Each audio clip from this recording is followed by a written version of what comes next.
What's up, YouTube? This is James Graves Ryder.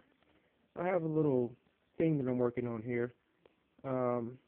Just kind of curious about doing this. It's something I did when I was a child, and it was pretty elaborate back then because I took a sheet of aluminum foil and made myself a little heater with a candle, and made it in the shape of a square kerosene heater, which is pretty small actually. It just sat on the table. It was about the size of a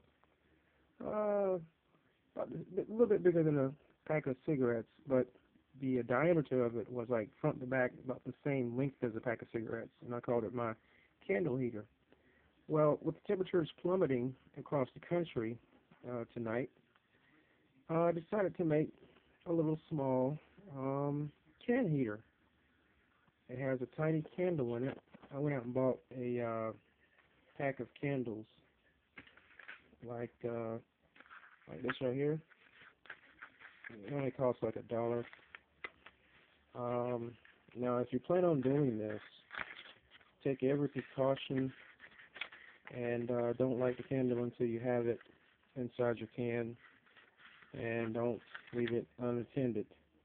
But it's just a simple little candle like this, and I put it down in there.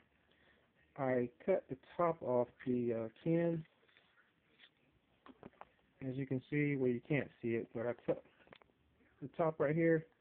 I sliced it off, and I cut it in 3 different places. Oh, it was upside down, and I folded in each piece. Like right there, I folded it. Here, I folded it in, and over here, I folded it in, and I pressed against it. And on the back sides, where it was still sticking straight, I folded those little flaps down. So the whole thing was able to sink down into the can. So the top is actually down there. Now that little thing that you see right there, I think that's part of a type of candle kit. It looks like a little light reflector for a light bulb, but I stuck that down there in the candle. If you look closely, the flame is touching it.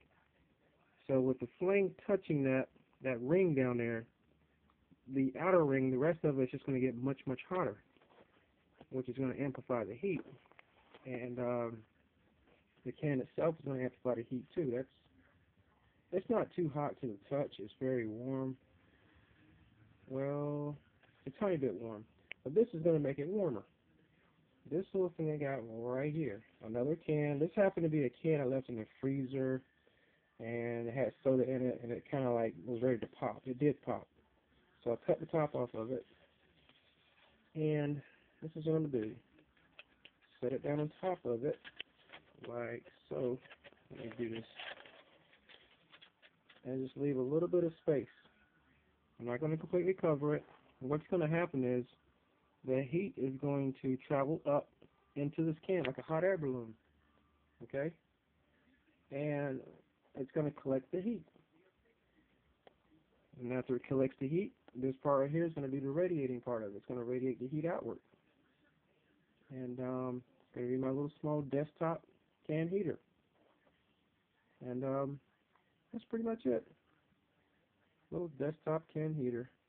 I'll leave it on for a couple of hours and see how it works. And I don't have any way of measuring the temperature, so I can't tell you how hot it's getting. But I did try it out just a minute ago, and this part up here did get pretty hot. So, desktop can heater. There you go. If you're not doing anything, make one. And be very, very careful. Don't leave it unattended. And, yeah, desktop can heater.